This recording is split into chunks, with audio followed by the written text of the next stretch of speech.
नमस्ते दोस्तों, मैं इस देश का जागरूक युवा होने के नाते राष्ट्रीय राजनीतिक विचार युद्ध के माध्यम से आप सबके समक्ष एक गंभीर विषय रखने वाला हूँ।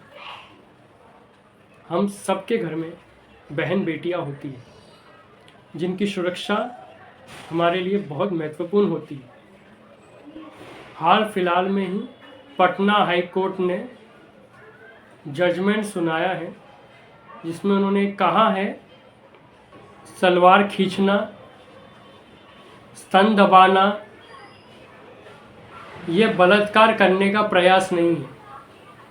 तो जज साहब कहना क्या चाहते थे, उनके कहने के पीछे, उनके जजमेंट के पीछे तात्पर्य क्या है? अगर किसी स्त्री के साथ, किसी छोटी बच्ची के साथ इस प्रकार का घटना घटित हो तो उसे क्या बोला जाएगा? लोग उसे क्या समझेंगे? उसे न्याय कहाँ मिलेगा?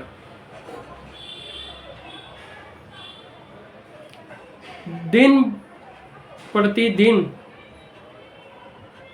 लज्जा खत्म होती जा रही है लोगों में। इसी प्रकार जजमेंट सुनाया था जिसमें उन्होंने कहा था कि नाड़ा खींचना, स्तन दबाना, पुलिया के नीचे लेना ये बलात्कार करने का प्रयास नहीं है। इसमें जातक बलात्कार नहीं कर रहा है, वो तो पुलवा के नीचे इसीलिए ले रहा है ताकि वो लोग मिलके गेम खेल सके। दोस्तों में तो चलता रहता है ये सब, शायद से ये हो उनका तात्पर्य कहने का। और छोटी बच्चियों का, छोटी से छोटी बच्चियों का के साथ अगर निंदनीय अपराध हो, हर व्यक्ति को, हर परिवार को एक उम्मीद होती है कि प्रशासन, न्यायालय उन्हें इंसाफ देगा, उन्हें न्याय मिलेगा। कितने केस अभी भी है, और जब हर माता पिता इस प्रकार के जजमेंट को सुनेगी, और महत्वपूर्ण वो माता पिता सुनेंगे जिनकी बेटियों का केस चल रहा हो या जिनकी बेटियों के साथ ऐसा हुआ हो, तो वो क्या सोचेंगे? जज साहब क्या बलात्कारी, कुकर्मी, अधर्मी, पापियों के पक्ष में है? क्या वो इसे बढ़ावा देना चाह रहे? और ऐसे जजमेंट ऐसे वक्त पे आ रहे जब छोटी छोटी बच्चियों को भी नहीं छोड़ा जा रहा है, और राजनीतिक दल जितने भी हैं वो सब एक होड़ में लगे हुए हैं कि हम ये बताएं कि इनसे बड़े स्त्रियों के हितैषी हम हैं, और ये न्यूज़ में चल रहा है। पर इतने गंभीर विषय पे केंद्रीय सरकार या विपक्षी दलें इस पे क्यों कोई कार्रवाई की मांग नहीं कर रहे या कार्रवाई नहीं कर रहे? आप इस पे आत्मचिंतन करिए। ये बहुत गंभीर विषय है। हम सबको अपने घर की, अपने परिवार की, स्त्रियों की, बच्चियों की चिंता है। ऐसे जजमेंट अधर्म, पाप, कुकर्म, बलात्कार को बढ़ावा देते हैं। जिस देश में नारी शक्ति कहा जाता है,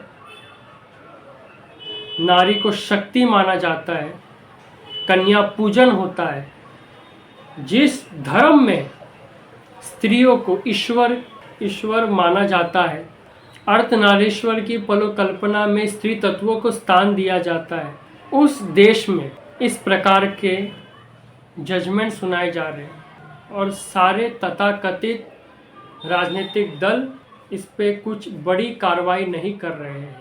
अच्छी बात यह है, CGI सूर्यकांत जी, जिनको मैं धन्यवाद करता हूं, जिन्होंने यह आश्वासन दिया कि हम इस पे गंभीर रूप से जजमेंट सुनाएंगे और हम ये जांच करेंगे कि ऐसे जज गैर रिसर्च के इस प्रकार के जजमेंट कैसे सुना सकते। और अभी हाल फिलहाल में ही सुप्रीम कोर्ट के जज ने पोस्को के विषय पे एक जजमेंट सुनाया जिसमें उन्होंने कहा कि 15 से लेकर 18 साल की आयु एक्सपेरिमेंट करने के लिए होती है, क्योंकि उस उम्र में शारीरिक परिवर्तन होता है, अंदरूनी परिवर्तन होता है, और कभी कभी बच्चे मतलब लड़कियां लड़के आपसी सहमति के साथ भी संभोग करते हैं, जिसके बाद लड़की के माता पिता अपनी इज्जत बचाने के लिए झूठे पॉस्को का केस लगा देते हैं। हालांकि झूठे अगर पॉस्को के केस लग रहे तो वो गलत है, उस पर सख्त से सख्त कार्रवाई होनी चाहिए, उस पर एक कठोर कानून बनना चाहिए ताकि किसी बेकसूर को आरोपी सिद्ध ना किया जाए। परंतु जो अलग अलग जजमेंट आ रहे, ये बहुत सोचने वाली बात है कि अगर इसी प्रकार न्यायालय न्याय करेगा, जिसे हम न्याय कह भी नहीं सकते, तो जो जनता है, आम जनता, जिसको एक उम्मीद रहती है क्या हमें प्रशासन से, न्यायालय से हमें हमारा हक मिलेगा, अधिकार मिलेगा, न्याय मिलेगा, फिर वो कहाँ जाएगी? तो यही प्रश्न मैं आप सब पे छोड़ता हूँ। आप इस पे आत्मचिंतन करिए कि क्या ये सही है या क्या ये गलत है, और अपने उत्तर कमेंट बॉक्स पे दीजिए। ऐसे ही गंभीर गंभीर विषय हम लाते रहेंगे। आपके सहयोग, आपके समर्थन की हमें बेहद आवश्यकता है। धन्यवाद।